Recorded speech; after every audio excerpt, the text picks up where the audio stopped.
നമസ്കാരം പ്രിയമുള്ളവരെ. 2017 മുതൽ ഈ 2026 അവസാനിക്കാറാവുമ്പോഴും ഇന്നും മലയാളത്തിൽ ചർച്ച ചെയ്യപ്പെടുന്ന ഒരു വിഷയമാണ് നടി ആക്രമിച്ച കേസ്.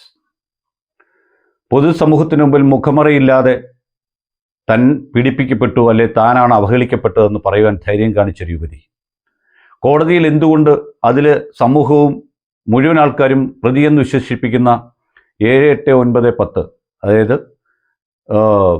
നടൻ ദിലീപ് ഉൾപ്പെടെയുള്ളവർ രക്ഷപ്പെട്ടുപോയി എന്ന ചോദ്യത്തിന് ഒരു ഉത്തരം കണ്ടെത്താനുള്ള ശ്രമത്തിലായിരുന്നു കഴിഞ്ഞ കുറേ ദിവസങ്ങളിൽ ഞാൻ. ആ കേസിൻ്റെ നാൾവഴികളിലേക്കൊന്നും ഞാൻ കടന്നു പോകുന്നില്ല.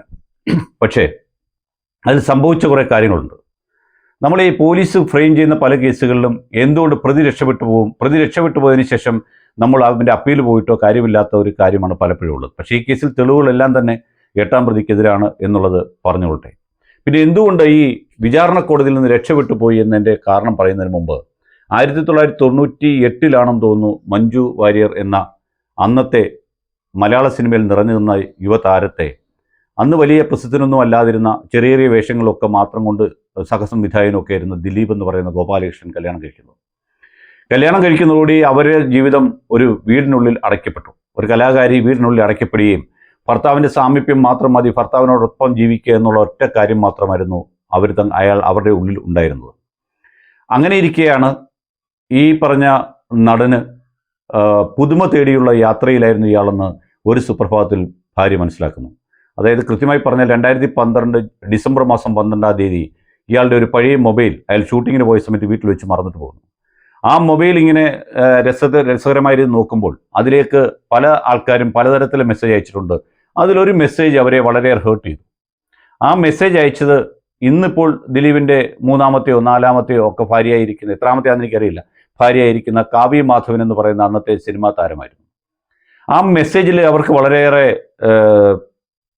ആ മെസ്സേജ് കണ്ടിട്ട് അവർക്ക് ഭയങ്കരയേറെ ഹേർട്ട് ചെയ്തു. കാരണം ഈ പറഞ്ഞ കാവ്യ മാധവൻ ഇവരുടെ ഏറ്റവും അടുത്ത കുടുംബ സുഹൃത്തും എപ്പോഴും ഇവരുമായിട്ട് സഹകരിച്ചുകൊണ്ട് പോയിരിക്കുന്ന ആളായിരുന്നു കാവ്യ മാധവൻ.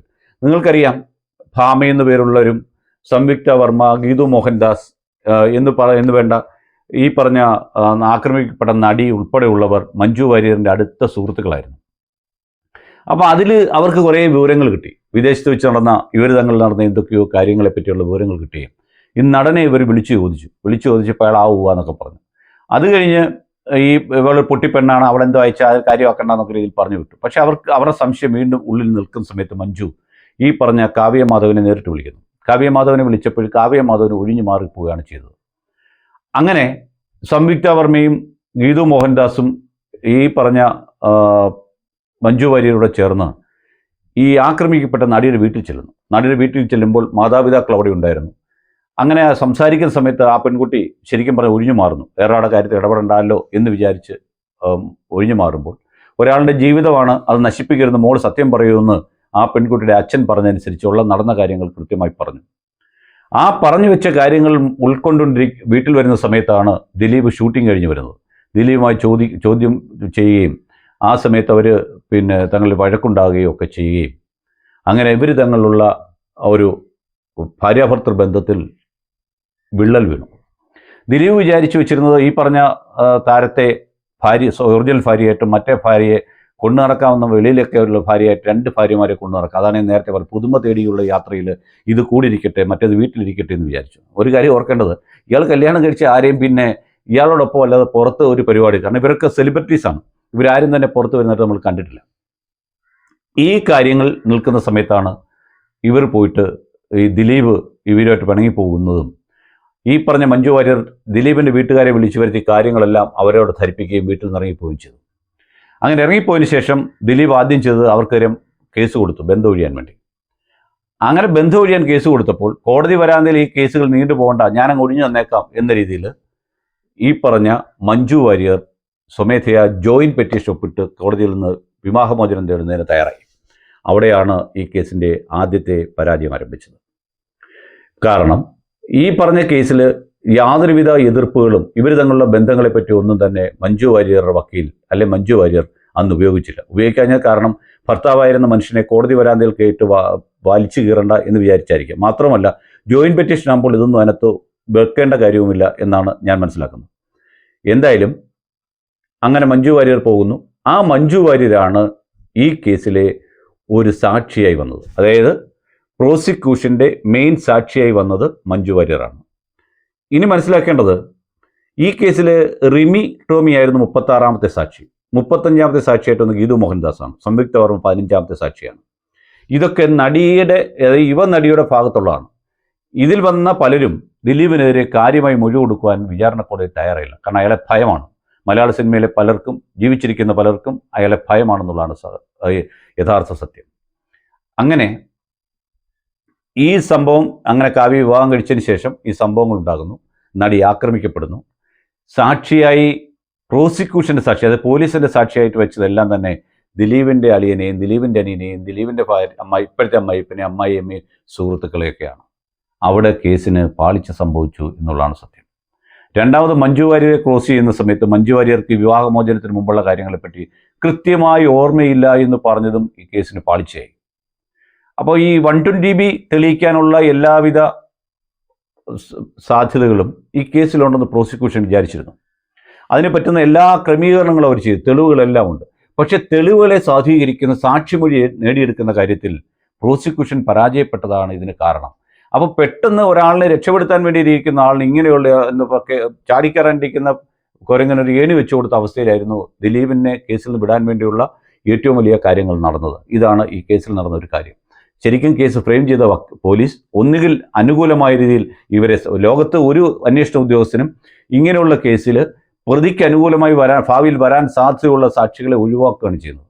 അങ്ങനെയുള്ള സാക്ഷികളെ ഒരു കാരണവശാലും ഉപയോഗിക്കത്തില്ല. അങ്ങനെയുള്ള സാക്ഷികളെ കേസിൻ്റെ ഒരു സാഹചര്യത്തിൽ അവരെ ഉൾപ്പെടുത്തിക്കൊണ്ട് പോയാൽ അന്വേഷണ ഉദ്യോഗസ്ഥന് തന്നെ അറിയാം ഇതിങ്ങനെയൊക്കെ സംഭവിക്കുന്നത്, മനസ്സിലാക്കിക്കൊണ്ടായിരിക്കും ചെയ്യുന്നത്. ദിലീപിൻ്റെ ഗുണ്ടായുസവും പണവും മറ്റുള്ളതൊക്കെ കണ്ടിട്ടായിരിക്കും ഈ സാക്ഷികൾ കൂറുമാറുകയും ചെയ്തത് എന്നുള്ളതാണ് സത്യം. അങ്ങനെ നിസ്സഹയായി നിൽക്കുന്ന ആ പെൺകുട്ടി വീണ്ടും വീണ്ടും സമൂഹത്തിന് മുന്നിൽ പിച്ച് ചീന്തുന്ന ഒരു കാഴ്ച നമ്മൾ കാണുകയാണ്. ഹൈക്കോടതിയിൽ നിന്ന് തന്നെ അനുകൂലമായ വിധി ഉണ്ടാകാനുള്ള സാധ്യത ഉണ്ട് എന്നാണ് നമ്മൾ മനസ്സിലാക്കുന്നത്. ഇനി ഈ കേസിൽ ഈ പറഞ്ഞ ഈ യുവനടിയെ അന്ന് തൊട്ട് ഇന്ന് വരെ ചേർത്ത് പിടിക്കുന്ന ഒരു അമ്മയുടെ വാത്സല്യത്തോട് കൊണ്ടു നടക്കുന്ന ഒരാളാണ് ഭാഗ്യലക്ഷ്മി. അവരുടെ വ്യക്തി ജീവിതത്തിൽ അവരെങ്ങനെയോ എന്നുള്ളതിൻ്റെ നമ്മുടെ വിഷയമല്ല. അവർ പണ്ടൊരാളുടെ കയ്യിൽ കരിയോയിലൊക്കെ ഒഴിച്ചു. ഇപ്പോൾ അവരുടെ ജീവൻ അപകടത്തിലാണ്. നീ ഇത്ര സുന്ദരിയായി നടക്കേണ്ട കാര്യമില്ല, ഇത്രയും പ്രായമുള്ള നിനക്ക് ഇത്ര സൗന്ദര്യം ആവശ്യമില്ല, അതുകൊണ്ട് ആസിഡ് ഒഴിക്കും എന്ന രീതിയിൽ അവരെ ഭീഷണിപ്പെടുത്തിക്കൊണ്ടേയിരിക്കണം. ഈ പറഞ്ഞ നടനെതിരെ ആര് എന്ത് സോഷ്യൽ മീഡിയയിൽ പറഞ്ഞാലും അവരെ തച്ചുടയ്ക്കുന്ന രീതിയിലുള്ള PR വർക്കുകൾ കോടിക്കണക്കിന് മുടക്കി അയാൾ ചെയ്തുകൊണ്ടിരിക്കുകയാണ്. അയാളുടെ നിലനിൽപ്പിൻ്റെ രാഷ്ട്രീയം അയാൾ കളിച്ചുകൊണ്ടിരിക്കുന്നു എന്ന് വേണം പറയാൻ. ബാലേന്ദ്രകുമാർ എന്ന് പറഞ്ഞ മനുഷ്യൻ്റെ അവസ്ഥ നിങ്ങൾക്കറിയാമല്ലോ. അതുപോലെ ഓരോരുത്തരും ഈ കേസിൻ്റെ നാൾവഴികളിലേക്ക് നോക്കുമ്പോൾ പലർക്കും പല രീതിയിലുള്ള മരണങ്ങൾ വരെ ഉണ്ടായിട്ടുണ്ട്. അന്വേഷണ ഉദ്യോഗസ്ഥനെ വധിക്കുമെന്ന് പറഞ്ഞിട്ടുണ്ട്. അങ്ങനെ സൂപ്പർ താരം, സിനിമയിലെ താരത്തിനേക്കാൾ ഇവർ ജീവിതത്തിലും സൂപ്പർ താരമായി സാമൂഹിക പ്രതിബദ്ധതയോട് പെരുമാറേണ്ട സമയത്ത് തൻ്റെ കേസിൽ താൻ നിരപരാധിയാണെന്ന് തെളിയിക്കപ്പെട്ടിട്ടുണ്ടെങ്കിൽ അപ്പീൽ പറയട്ടെ, ഞാൻ അവിടെ സംസാരിക്കാമെന്ന് പറഞ്ഞതിന് പകരം, അവിടെ തൻ്റെ കാര്യങ്ങൾ പറയുന്ന നിരപരാധിത്വം വീണ്ടും തെളിയിച്ചോളാം എന്ന് പറയുന്നതിന് പകരം, അപ്പീൽ കോടതിയും തെളിയാലെ പിടിച്ചകത്തിടാൻ പോകുന്നല്ലോ, പകരം തൻ്റെ ആദ്യ ഭാര്യയാണ് ഇതിൻ്റെ ഗൂഢാലോചനയുടെ ആരംഭം എന്ന് പറഞ്ഞുകൊണ്ട് അയാൾ തുടക്കം കുറിക്കുകയാണ് ചെയ്തത്. ഇത് ശരിക്കും പറഞ്ഞാൽ അടുത്തൊരു ഗൂഢാലോചനയ്ക്കുള്ള കളം ഇട്ടിരിക്കുകയാണ്. രണ്ടാമത് നമ്മൾ ഓർക്കേണ്ട കാര്യം, ഈ ഭാഗ്യലക്ഷ്മിക്കും മഞ്ജു വാര്യർക്കും ഒക്കെ ഈ പറഞ്ഞ രീതിയിലുള്ള ആക്രമണങ്ങൾ ഈ പറഞ്ഞ നടൻ്റെ ഭാഗത്തുനിന്ന് ഉണ്ടായേനെയും ഒരുപക്ഷെ ഈ കേസ് പിടിക്കപ്പെടാതിരുന്നുവെങ്കിൽ അടുത്ത ഇര ഒരുപക്ഷെ മഞ്ജു വാര്യരായിരുന്നിരിക്കാം. ഈ ഏറ്റവും അവസാനം പറയുന്ന രഹസ്യമായി കിട്ടുന്നൊരു വിവരം, ഈ നടൻ കൊട്ടേഷൻ കൊടുത്തു എന്ന് നമ്മൾ ഇപ്പോഴും വിശ്വസിക്കുന്ന അങ്ങനെയാണെന്നറിയുന്നതും മറ്റൊരാൾ അതിൽ വരാത്രത്തോളം കാലം ഇയാളാണെന്നും ഇയാൾക്ക് മാത്രമേ അതിനുള്ള സാധ്യത, ഇയാൾക്ക് മാത്രമേ ഈ നടിയോട് ഇത്ര ദേഷ്യമുള്ളൂ എന്ന് അറിയാവുന്ന സാഹചര്യത്തിൽ അവൻ്റെ ഫോണിൽ മറ്റ് പലരുടെയും വീഡിയോകൾ ഉണ്ടായിരുന്നെന്നും അവർക്കൊന്നും പരാതിയായിട്ട് മുമ്പോട്ട് വരാത്തതാണ് ഇതിന് കാരണമെന്നാണ് മനസ്സിലാക്കേണ്ടത്. നമ്മൾ കാശ് കൊടുത്ത് സിനിമ കാണാൻ പോകുന്ന സിനിമാ മേഖലയിൽ എന്തുമാത്രം വൃത്തികെട്ട പണികളാണ് നടക്കുന്നത് നമ്മൾ ഓർക്കണം. നമ്മുടെ പണം കൊണ്ടാണ് ഇവനൊക്കെ നടന്മാരായിട്ടുള്ളത്. ഇവനൊക്കെ അവനവൻ്റെ നിലനിൽപ്പിന് വേണ്ടി പണം ഉണ്ടാക്കാൻ വേണ്ടിയും എന്തൊക്കെ വൃത്തികൾ കാണിക്കുന്നു നോക്കുമ്പോഴാണ് നമുക്കിതിൻ്റെ വളരെയേറെ ദൂഷ്യവശമുള്ള ഒരു കാര്യത്തിന് നമ്മൾ പണം മുടക്കുന്നു എന്ന് വേണം. ഞാൻ മലയാള സിനിമയ്ക്കെതിരെ പറഞ്ഞൊന്നുമല്ല. കാരണം നമ്മുടെ സാധാരണക്കാരായ മിഡിൽ ക്ലാസ് ഉൾപ്പെടെയുള്ളവരുടെ വിയർപ്പിൻ്റെ പണമാണ് ഈ സിനിമാ തിയേറ്ററിൽ ചെല്ലുന്നത്. ആ പണം കൊണ്ടാണ് ഇവനൊക്കെ ഇത്രയൊക്കെ ഉണ്ടാക്കിയെടുത്തത്. ഒന്നുമില്ലായ്മയിൽ വന്ന് ഇത്രയൊക്കെ ഉണ്ടാക്കിയിട്ട് ഈ സമൂഹത്തെ തന്നെ ചോദ്യം ചെയ്യുന്ന മൂല്യച്യുതിയിലേക്ക് നയിക്കുന്ന രീതിയിലുള്ള പ്രവർത്തനവും നടത്തിയിട്ട് PR വർക്കിലൂടെ വീണ്ടും തമ്പുരാൻ ചമയം വരുന്നതെന്ന് പറയുന്നത് ഒരിക്കലും അംഗീകരിച്ചു കൊടുക്കാൻ പാടില്ല എന്നുള്ളതാണ് സത്യം. വീഡിയോയുടെ ഇടയിൽ ഇഷ്ടംപോലെ കമൻറ്റുകൾ വരാം. പക്ഷേ ഞാൻ എൻ്റെ അഭിപ്രായം പറഞ്ഞു. ഇതേ അഭിപ്രായമുള്ള നൂറുകണക്കിന് ആൾക്കാർ ഈ സമൂഹത്തിലുള്ളതുകൊണ്ടാണ് ഞാനിങ്ങനെ പറയാനുണ്ടായ കാരണം. എല്ലാവരും ഇയാളെ കുറ്റമുക്തനാക്കിയാലും ദൈവത്തിന് മുമ്പിൽ ഇയാൾ കുറ്റമുക്തനാവില്ല എന്ന് പറയുന്ന പോലെ തന്നെ ഇന്നും നീറുന്ന ഇതോടുകൂടി ഒന്നാലോചിച്ച് ഒറ്റ സെക്കൻഡ് ആലോചിച്ചാൽ മതി. ഇത്ര മാത്രമേ ഞാൻ പറയുന്നുള്ളൂ.